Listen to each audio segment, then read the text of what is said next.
Hello and welcome to Hearing Review TV, your all-access pass to all things hearing. I'm Gina Neinmeyer. We start today with a story out of Seattle at the University of Washington Medical Center, where a patient has become the world's first recipient of a device meant to treat the disabling vertigo associated with Meniere's disease.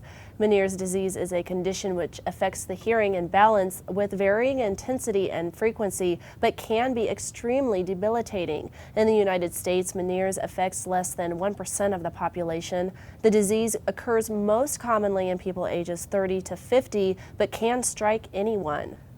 The clinicians who developed the implantable device hope its success in a 10-person surgical trial of Meniere's patients will lead to exploration in the device's usefulness in combating other balance disorders.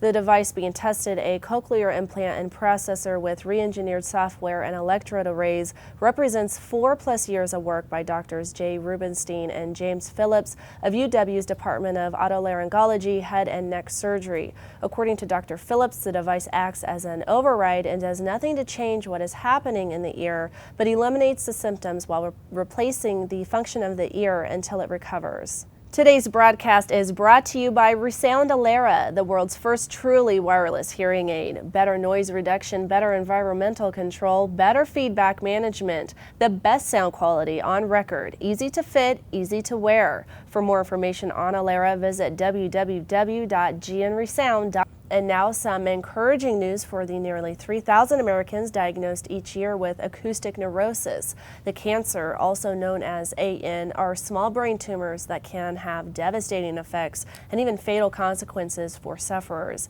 A study of over 527 patients shows that a minimally invasive keyhole or endoscopic procedure is safer and more effective than the invasive approaches favored by most surgeons.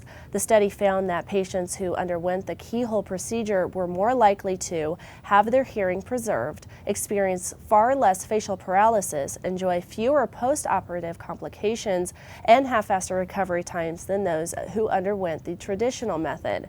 The study, completed in July 2010, will be published in an upcoming issue of the peer-reviewed journal Minimally Invasive Neurosurgery.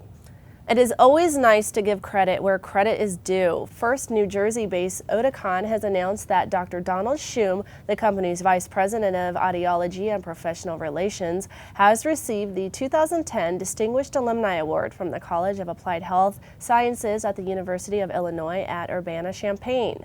Shum was honored for his outstanding contributions to education and research in speech and hearing science. And also, the University of Texas at Dallas is reporting that the American Speech-Language Hearing Association awarded Dr. Emily Tobey its prestigious honors of the association for her pioneering research and academic leadership. Meanwhile, in Long Island, New York, Widex Hearing Aid Company Presidents Ron Meltzner and Eric Spar and the board of directors of Verilos, Denmark-based Widex AS, have reached a mutual agreement to transfer distributorship. The transfer became effective November 3rd. Jake Haycock has been named president of Widex USA. Haycock formerly headed Widex Canada operations. Have you ever wished you could take a picture to document your communication style? Well, a new lab called the Family Lab is doing just that in the United Kingdom. Award-winning British film director Ken Loach has opened a new research lab that explores new ways of improving communication between parents and children with hearing difficulties.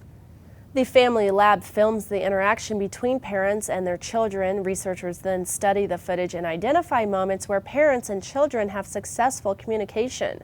These moments could be contained in a single frame showing body or facial expressions.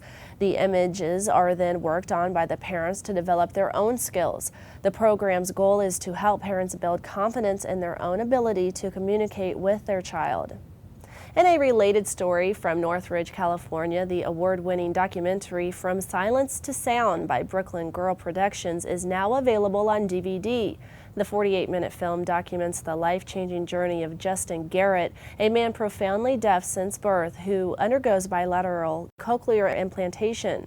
From Silence to Sound is available on DVD at www.fromsilencetosound.com or as a video-on-demand rental or purchase at Amazon.com. Today's broadcast is brought to you by ReSound Alera, the world's first truly wireless hearing aid.